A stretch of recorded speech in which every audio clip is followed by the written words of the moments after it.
सरकार गलानी मद सागर भांग मिसौन केते दूर ठीक देखो मद आम ओडिशा रे मद माने सरकारी दुकान को छाड़देला महुली हांडिया ठारू आरंभ करी अनेक मादक द्रव्य बिक्री करा जाए एवं ओडिशा रे 64 प्रजातिर जो अच्छी आदिवासी माने सेमाने मध्य विविध प्रकार मादक द्रव्य सेवन करते किंतु सरकार अनुसार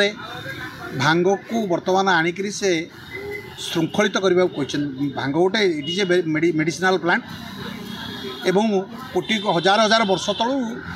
एक लोक मैंने गंजेई रूप में बाटिकी खाई आसुले एक यार नामकरण सिद्धि बेली कहुए बनारस पुरी भली जगार यह बहुल भाव में व्यवहार करा जाए एवं एथरे साइड इफेक्ट विशेषतः न थाए जेहेतु एथरे जो केमिकालटा थाए से केमिकालटा केवल सेटा नष्ट हो पार छेना राबिड़ी सरपुड़ी अमालू ये सब तक खाइल पुरी रे आमे देखिचु जगह घर मानक शह शह वर्षर परंपरा भांग शिल केते घोरी तो ठिकाना ना एवं शह शह लोक खाई 80 वर्ष 90 वर्ष 100 वर्ष बंचुं तेणु आज सरकार गोटे आईन बाट को आनी बंद करने कथा कहना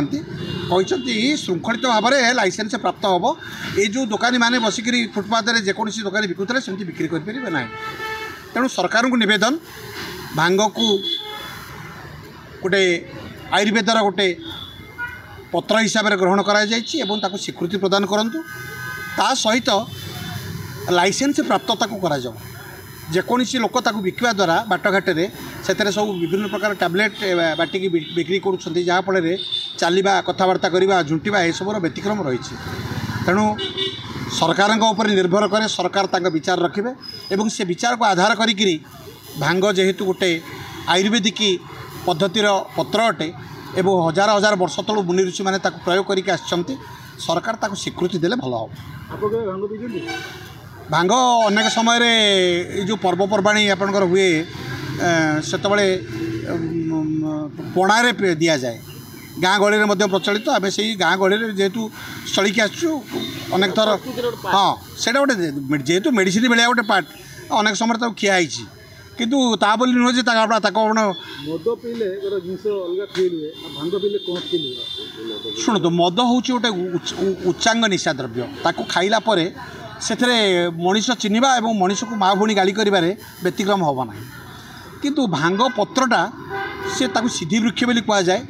एवं से सिद्धि वृक्षर काम है सी आपको तलमुहा करदेव आपड़ जहाँ देखिए हसबे आनंद प्राप्ति हे गोटे आपन को गोटे माने आपन कहूँ सात शत्रु जदि से आसी था देखिले भी से गाली करने साहस करें ना से गोटे तलमुहा माने जहाँ कहती गोटे तलमुहा निशा से गोटे तेणु मुझे खाली आपको ये कहूँ चाहूँगी जे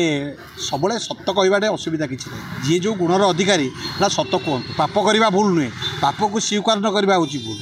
आपड़ स्वीकार करदे आपणकर पुण्य होगा तेणु आज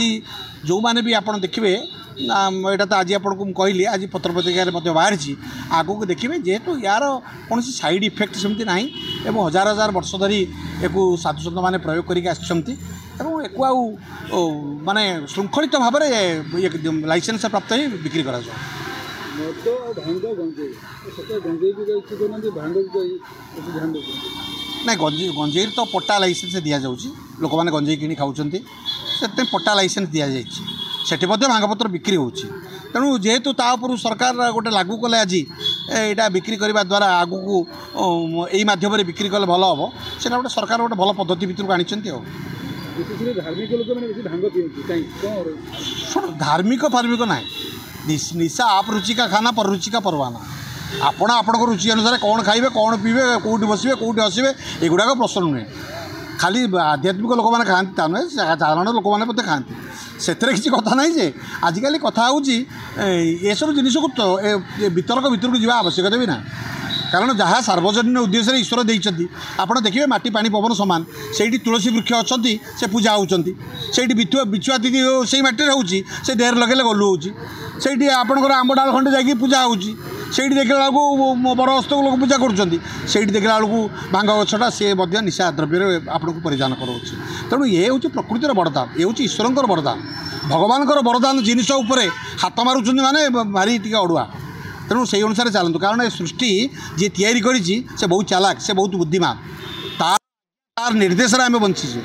ସେ ବୃକ୍ଷରାଜି ସୃଷ୍ଟି କରିଛି, ସୃଷ୍ଟିକି ଆପଣ ଗୋଟେ ପଇଡ଼ ଯଦି ଗଛରୁ ତୋଳିଲା ବେଳେ ଯଦି ସେ ଗଛରୁ ସେ କିଏ ଗୋଟେ ବାହାରି କହନ୍ତା ଗୋଟେ ପଇଡ଼ର ଦାମ 200 ଟଙ୍କା, ଆପଣ ଫେରି ଆସନ୍ତେ। ଭଗବାନ ସବୁ ଦେଇଛନ୍ତି ମଣିଷକୁ ଉପଭୋଗ କରିବା ପାଇଁ। ମଣିଷ କ'ଣ ଉପଭୋଗ କରିବ ନ କରିବ ବିଚାର ତା ଉପରେ। ଜୟ ଶ୍ରୀରାମ।